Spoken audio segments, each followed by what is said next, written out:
Hey everyone, how you doing today? It's me, David, coming to you from my whiskey den here in central Ohio.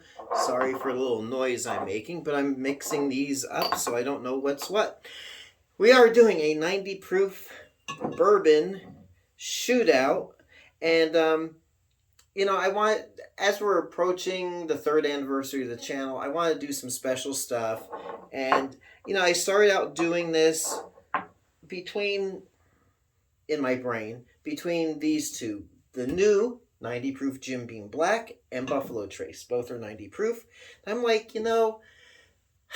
let's throw in Bulleit bourbon. And I want to keep it to relatively accessible selections. Now, some of these selections may not be as accessible as they should be. And then I was like, well, you know what? I like the Jim Beam Black so much. It's got a deep, rich flavor. Why don't we put it against Eagle Rare as well? And yeah, Eagle Rare and Buffalo Trace are both Buffalo Trace products. They're mash bill number 1.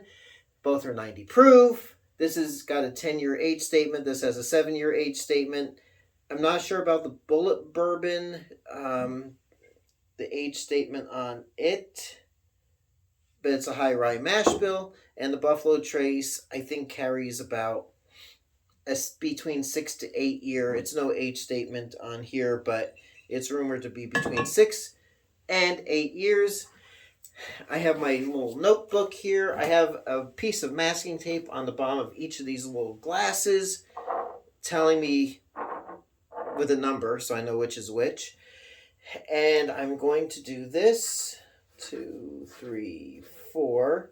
So whatever we get, low to high, I'm going to keep track of it and let you know what I feel is the best tasting 90 proof selection that I have here on the bar top. So it's the interesting thing on this is, like, when I poured the Eagle Rare, for some reason I think it's a real dark bourbon, but it looks about the same as the rest of these. The one that I shouldn't even try to assume which is which, but let's go. I'm going to do this. This is going to be from my left to right. This is the lightest color one. I'm going to assume it's the Bulleit bourbon, but let's give it a go. I'm going to try with this one. It's got a bourbony smell, which is what you would wish a bourbon would have, a bourbony smell.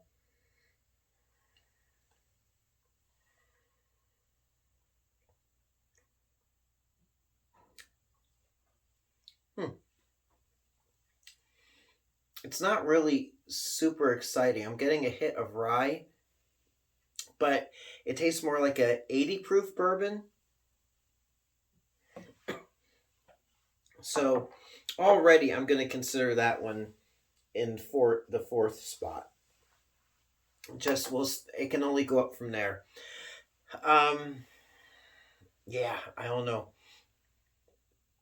And also, this is the only time I'm going to do this test. Whatever comes out on this video that I feel is the best tasting 90 proofer, that's what we're going to get. I'm not going to redo this until I get the desired effects that I want.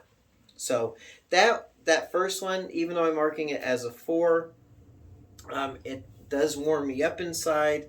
I got a bit of a Kentucky hug on it, but it is a bit thin with a rye burn at the end. It's ethanol-y rye, but really not a lot, to me, like depth of flavor. So let's go to this next one. That one's got a bit more of a caramelly, almost like a slight coffee with cream type of nose to it. A little toffee as well, kind of like Heath Bar or Score Bar. And what's up with that? Aren't they both made by Hershey, and they're the same thing under 2 different names? What up, dog? Anyway, I think Hershey's cornering the market on that stuff, on the toffee, chocolate-covered toffee bars. Now, let's see.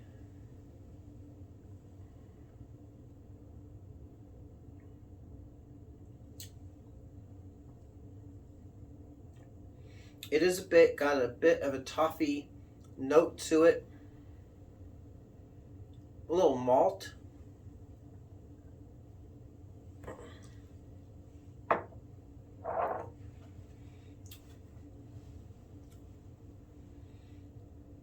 But it's a little medicine-y tasting as well compared to the first one. But I'm still going to mark that one number 3. I mean, it's a good bourbon. It does have a bit of a depth of flavor. It has a little sweetness on it.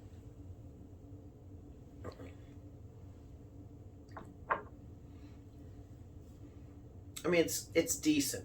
It's good. It's decently okay. But it tastes like, not a spectacular bourbon that you're going to invest your time and money in. But it's a decent tasting bourbon. The next one has a little bit more richness to it.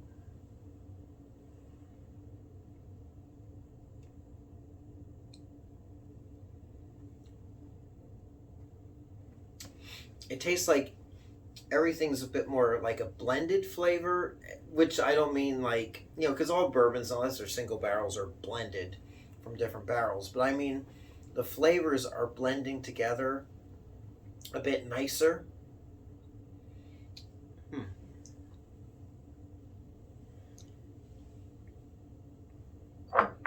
Oops. I suspect it's the Jim Beam, but that is going to be the number 2, which is odd. It's kind of, let me just go between those two.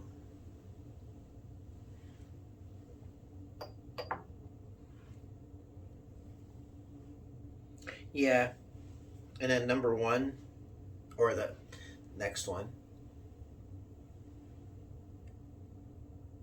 That's much smoother. Wow. A little bit of smokiness. A little sweetness.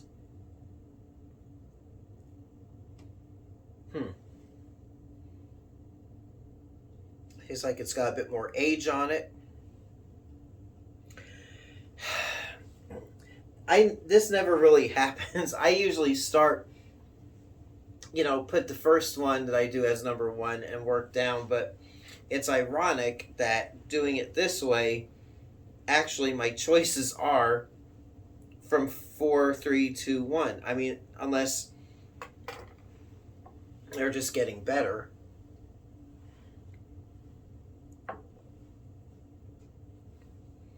Yeah, I think I'm going to stand by this ranking. So let me get a glass and do this. So number 4 was number 4, Bulleit Bourbon. So Bulleit Bourbon came in 4th. And I suspected it was Bulleit Bourbon anyway because it was just so light in color. To me, Bulleit Bourbon is, I mean, it used to be a go-to, but I've had this bottle, since 2020? Like for 4 years. I don't even see a date on the bottom. But it's real, to me, it's just an unexciting bourbon. So let's do this. I'm going to rank these like this in order. So we're going to do that. And I mean, excuse me, like I said, it kind of felt like I was starting out with an 80 proofer. Just bland. Not a lot of excitement for me. Again, it was one that it was a go-to. And now I don't quite know why. To me, it's not really a premium bourbon, but you know what? It's good for cocktails and mixing and stuff. But for me, just drinking it, neat like this doesn't do it for me. Okay, number 3 was number 2. So that was the Buffalo Trace. And yeah, to me, Buffalo Trace bourbon is kind of a one note, nothing really exciting. People here in Ohio, since it's allocated, just chase after it like it's, a puppy chasing the teat. I don't, to me, it's just not worth it. I mean, it's nice to have on the shelf. It's a decent, I'd say solid bourbon, but for me, there's so many other selections out there that supersede this. And yeah, I'm kind of not surprised that it scored where it did. For me, definitely better than Bulleit Bourbon, but the Buffalo Trace, again, nice to have around on the shelf, but just not my taste. Okay, number two. So it's between the Jim Beam and the Eagle Rare. Number two was number three. Wow, Eagle Rare. Eagle Rare came in second. And Eagle Rare has a bit more depth of flavor than the Buffalo Trace. It is the same bourbon. It's just aged longer. Yeah, but again, people chase after it because here in Ohio it's allocated. I've never been really impressed with Eagle Rare bourbon, and I'm suspecting that this Buffalo Trace Mash Bill one is probably a really super high corn content. Probably, I would say like at least 80% corn, and then the other 20% would be between the rye and the malted barley. It's not a high rye, so it could be, I don't know, 10% rye, 10% malt. I don't know, but and then number one, wow, I'm really not surprised. Let's make sure. Number one, Jim Beam Black. I am very surprised. I've never been a huge Jim Beam fan. I mean, Jim Beam White Label, yes, it's the world's number one bourbon. I'm not into 80 proof, so to me, the Jim Beam White Label just tastes cheap. The Jim Beam Double Oak I've had for some years, and I like it. I mean, it's pretty good. It's a double oaked bourbon, 86 proof, but still not super exciting in my book. But once I tried the 86 proof Jim Beam Black, I mean, I got this a couple of weeks ago, so check that out. I like half the bottle's empty. It is a favorite of mine. But then once I got the new Jim Beam Black at 90 proof with a 7-year age statement, to me that is a smooth, easygoing, everyday bourbon that does not break the bank by any means. Really enjoyable bourbon. And in a way, I'm not surprised that it scored first in this blind taste test that I did. So I guess my feeling is if you're hunting down these two because they're really not available to you, don't worry. Get something that's even better and it's widely accessible, which is this Jim Beam Black at 90 proof. Heck, I would say that the previous Jim Beam Black at 86 proof would still kick arse with those two. So, and that would be a donkey that we would be kicking. So there you go. I mean, I'm kind of surprised. I'm kind of not surprised.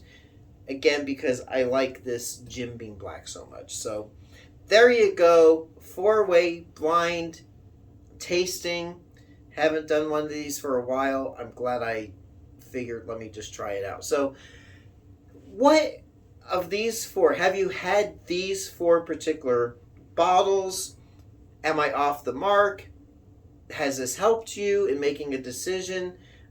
Let me know in the comments. What's your opinion? What are your feelings? So we'll leave it there. And until next time, it's me, David, coming to you from my whiskey den here in Central Ohio. I hope your next pour is your best pour. We'll catch you soon, and thanks so much for watching. Hey everyone, if you like what you see, please like and subscribe so you can be notified of future videos as they drop. Thanks for watching.